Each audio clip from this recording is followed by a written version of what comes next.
Et avec nous, comme chaque samedi, Sylvie Le Calvez du magazine Village. Bonjour Sylvie. Bonjour Francis. Ce matin, nous partons dans les Landes à Bélis à la rencontre d'une jardinière et d'une jardinière qui est devenue une chef. Expliquez-nous le parcours.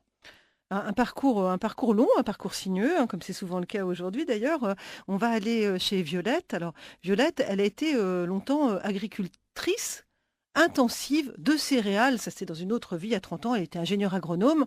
Et puis un jour, elle s'est dit, mais c'est quoi ce système? Et elle a changé de braquet et elle a tenu une ferme auberge pendant des années avec les produits de sa propre production, son potager, forcément, parce que quand on a une ferme auberge, c'est dans le cahier des charges.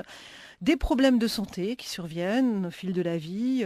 Et elle se dit, je peux plus tenir ce rythme-là comme ça, bien que accompagnée de Victoria, hein, sa collègue.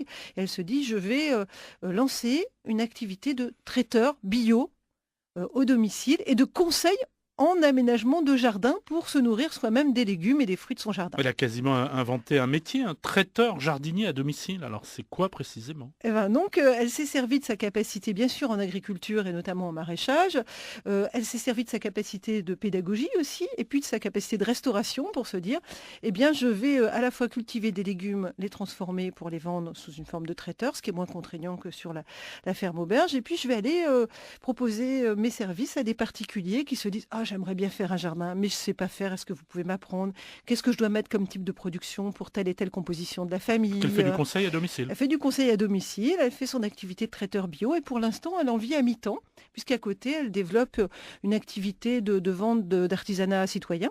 Donc, mais pour l'instant, c'est à mi-temps et elle espère vivre à plein temps de ça pour 2016. Les clés de la réussite, c'était son savoir-faire d'abord, Oui, c'était son savoir-faire, c'était 30 ans quand même l'expérience. d'expérience, de compétences dans ce domaine-là. Elle est très connue hein, localement, elle est même référencée par le guide du routard, je ne sais pas si on peut le citer, mais je veux dire, c'est pour elle un vrai point fort. Bon, et puis il y a aussi quand même sur le territoire, c'est pas inintéressant, c'est un nouveau métier, on le disait. Elle est très souvent sollicitée aussi par les collectivités locales sur des conférences pour savoir comment on peut se relancer dans le jardinage pour des publics qui peuvent être en difficulté ou non.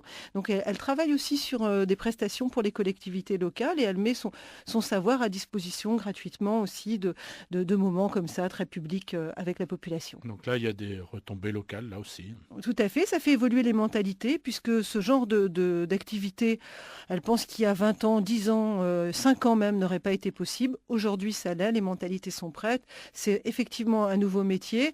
C'est sûr qu'il faut pour ça aussi avoir un peu de foncier disponible, du foncier qu'on puisse cultiver en bio. Et elle dit aujourd'hui dans les Landes, c'est ce qui manque. Il y a peut-être encore de la place ailleurs à voir. Et ça crée du lien social également.